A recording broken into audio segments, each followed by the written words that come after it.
Hello students, कैसे हो आप लोग। गुड मॉर्निंग सबको। और आज मैं न्यू चैप्टर शुरू करने वाली हूँ, मानवीय करुणा की दिव्य चमक, जिसको कि सर्वेश्वर दयाल सक्सेना ने लिखा हुआ है। चैप्टर को पढ़ने से पहले मैं उस पाठ की भूमिका बता दे रही हूँ, मानवीय करुणा की दिव्य चमक के बारे में कि क्या पाठ में है मुख्य। संस्मरण स्मृतियों से बनता है और स्मृतियों की विश्वसनीयता उसे महत्वपूर्ण बनाती है। फादर कामिल बुल्के पर लिखा सर्वेश्वर का यह संस्मरण इस कसौटी पर खरा उतरता है। अपने को भारतीय कहने वाले फादर बुल्के जन्मे तो बेल्जियम यूरोप में पड़ता है कि रैम्स चैपल शहर में, जो गिरजों, पादरियों, धर्मगुरुओं और संतों की भूमि कही जाती है, परंतु उन्होंने अपनी कर्मभूमि बनाया भारत को। फादर बुल्के एक सन्यासी थे, परंतु पारंपरिक अर्थ में नहीं। सर्वेश्वर का फादर बुल्के से अंतरंग संबंध था, जिसकी झलक हमें इस संस्मरण में मिलती है। लेखक का मानना है कि जब तक रामकथा है, इस विदेशी भारतीय साधु को याद किया जाएगा तथा उन्हें हिंदी भाषा और बोलियों के अगाध प्रेम का उदाहरण माना जाएगा। ओके, हम लोगों ने भूमिका पढ़ ली। जो चैप्टर है मानवीय करुणा की दिव्य चमक, और इसको लिखे हैं सर्वेश्वर दयाल सक्सेना। बहुत ही सुंदर ये संस्मरण है, संस्मरण टाइप का जो है गद्य है। आप लोग ध्यान से इसको सुनिए और पढ़िए। देखिए ये आपका सर्वेश्वर दयाल सक्सेना यहाँ पर है, चैप्टर जो 13 है, यही है, इन्होंने ही लिखा हुआ है। सो हम लोग आप आते हैं समय बर्बाद न करते हुए चैप्टर पर। देखिए ये मानवीय करुणा की दिव्य चमक, इसी को हम लोग पढ़ेंगे आज। ओके।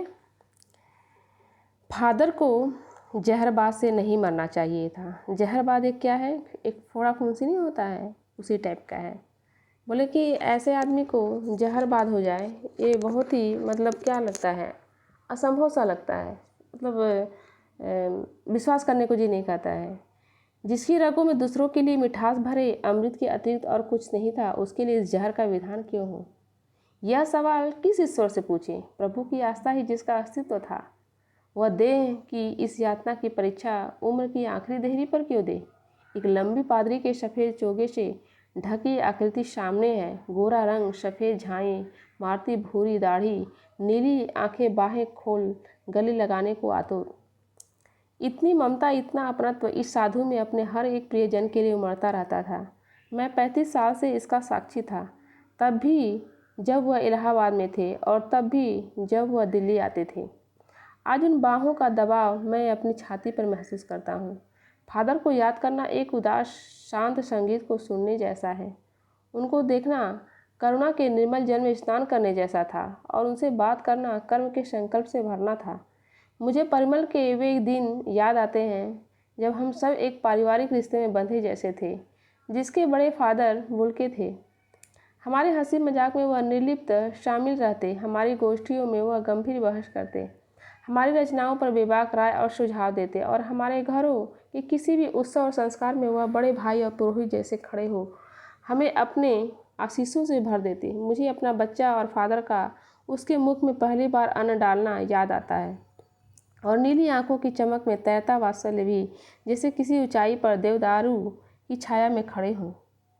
कहाँ से शुरू करें। इलाहाबाद की सड़कों पर फादर की साइकिल चलती दिख रही है।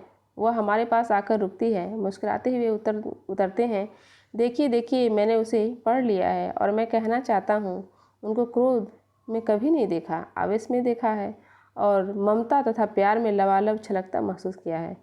अक्सर उन्हें देखकर लगता है कि बेल्जियम में इंजीनियरिंग के अंतिम वर्ष में पहुंचकर उनके मन में सन्यासी बनने की इच्छा कैसे जाग गई, जबकि घर भरा पूरा था। 2 भाई, 1 बहन, माँ पिता सभी थे।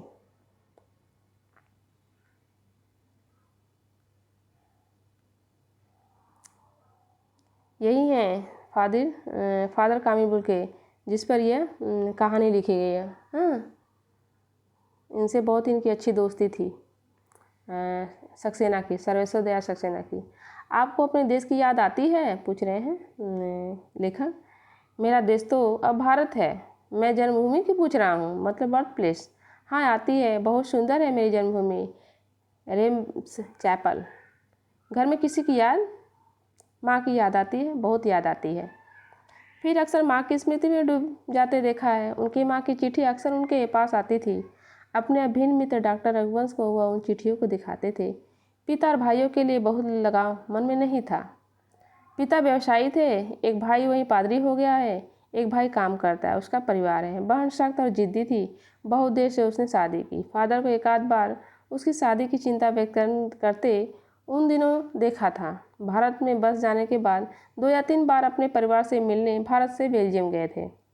लेकिन मैं तो सन्यासी हूँ, आप सब छोड़कर क्यों चले आए? प्रभु की इच्छा थी, वह बालकों की सी सरलता से मुस्कुरा कर कहते। माँ ने बचपन में ही घोषित कर दिया था कि लड़का हाथ से गया।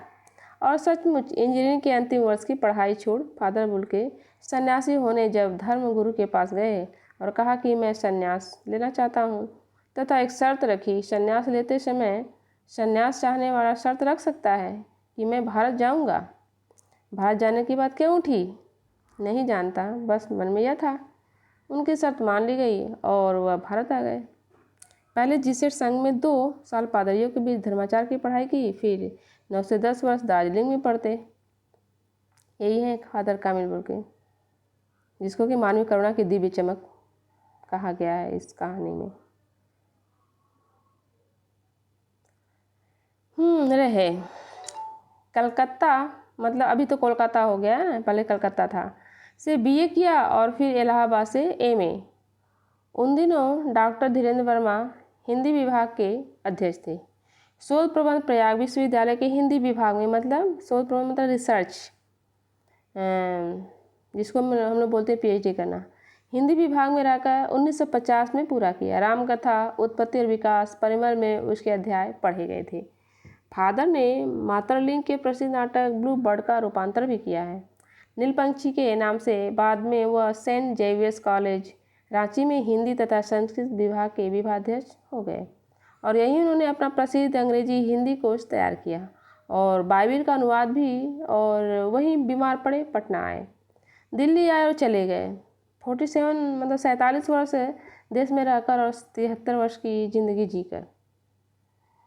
फादर बुल्के संकल्प से सन्यासी थे।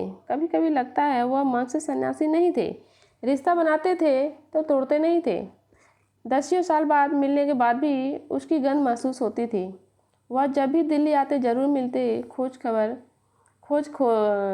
कर समय निकाल कर गर्मी सर्दी बरसात झेल कर मिलते, चाहे 2 मिनट के लिए ही सही। यह कौन सन्यासी करता है?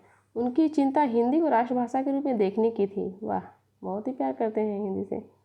हर मन से इसकी तकलीफ बयान करते, इसके लिए अकाट्य तर्क देते। बस इसी एक सवाल पर उन्हें झुंझलाते देखा है और हिंदी वालों द्वारा ही हिंदी की उपेक्षा पर दुख करते उन्हें पाया है।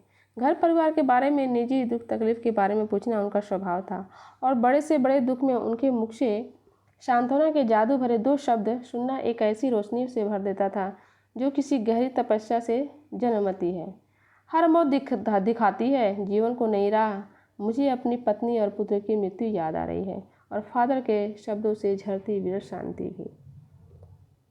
आज वह नहीं है, दिल्ली में बीमार रहे और पता नहीं चला बाहें खोलकर इस बार उन्होंने गले नहीं लगाया।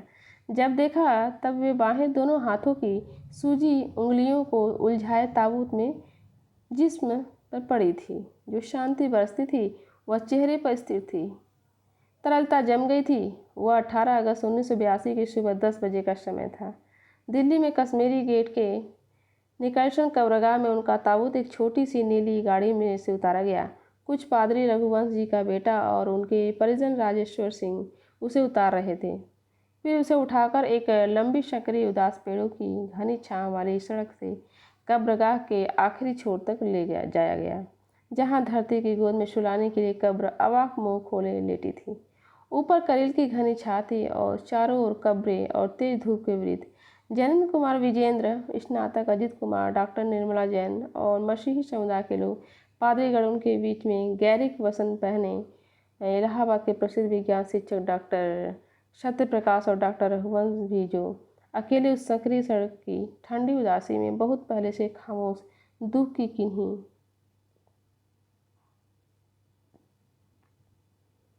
अपरिचित आहटों से दबे हुए थे।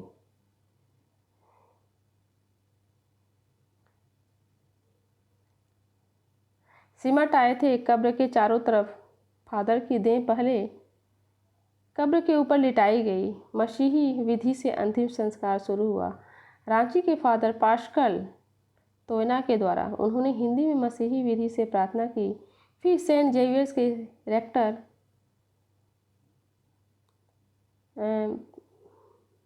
फादर पास्कल ने उनके जीवन और कर्म पर श्रद्धांजलि अर्पित करते हुए कहा, फादर बुल्के धरती में जा रहे हैं। इस धरती से ऐसे रत्न और पैदा हों। डॉक्टर सत्यप्रकाश ने भी अपनी श्रद्धांजलि में उनके अनुकरणीय जीवन को नमन किया। फिर देह कब्र में उतार दी गई। मैं नहीं जानता इस सन्यासी ने कभी सोचा था या नहीं कि उसकी मृत्यु पर कोई रोएगा, लेकिन उस क्षण रोने वालों की कमी नहीं थी। नम आँखों को गिरना शाही फैलाना है। इस तरह हमारे बीच से वह चला गया जो हम में से सबसे अधिक छायादार फल फूल गंध से भरा और सबसे अलग सबका होकर सबसे ऊंचाई पर मानवीय करुणा की दिव्य चमक में लहलहाता खड़ा था, जिसकी स्मृति हम सबके मन में जो उनके निकट थे किसी यज्ञ की पवित्र आग की आँच की तरह आजीवन बनी रहेगी। मैं उस पवित्र ज्योति की याद में श्रद्धानत हूँ। ये हुआ फादर कामिल बुल्के पर सर्वेश्वर दयाल सक्सेना ने जो कहानी लिखा है, बहुत ही सुंदर लिखा हुआ है और मतलब टचिंग है, दिल को छूने वाली है कि ऐसे आदमी की मृत्यु जहरबाज से क्यों हुई। जहरबाज जिसमें कि पूरी उसमें जहर भरा था, मतलब मवाद भरा रहता है, और ये तो बहुत ही प्रेम करने वाले, प्यार करने वाले, अमृत से भरा हुआ इनका जो शरीर था, फिर ऐसा रोग इनको क्यों हुआ, ऐसा क्यों करते भगवान। और फादर कामिल बुल्के को ही मानवीय करुणा की दिव्य चमक बोला गया है। मानवीय करुणा की अगर दिव्य चमक है तो फादर कामिल बुल्के। और फादर कामिल बुल्के जो हिंदी को बहुत ही प्यार करते हैं और हिंदी के प्रति लोगों की नेग्लिजेंसी उपेक्षा पर बहुत दुखित भी होते हैं कि ऐसा क्यों है। हिंदी तो बहुत ही सुंदर लैंग्वेज, स्वीट लैंग्वेज है, और अपनी ही भाषा से ऐसा व्यवहार क्यों। तो उनका जो है सक्सेना से उनकी जो दोस्ती है बहुत ही गहरी दिखाई गई है। पारिवारिक फैमिली टाइप के थे और उनसे मिलकर ऐसा नहीं लगता था कि बहुत ही मतलब दूर के हैं। ऐसा लगता था कि इनके साथ सालों का, बहुत ही जन्मों जन्मों का रिश्ता हुआ। तो ऐसे थे वो, मतलब उनको सन्यासी हम बोले, लेखक कि सन्यासी अगर हम कहें तो ठीक नहीं होगा। बाहरी रूप से सन्यासी तो थे ही, लेकिन अंदर से वे सांसारिक थे।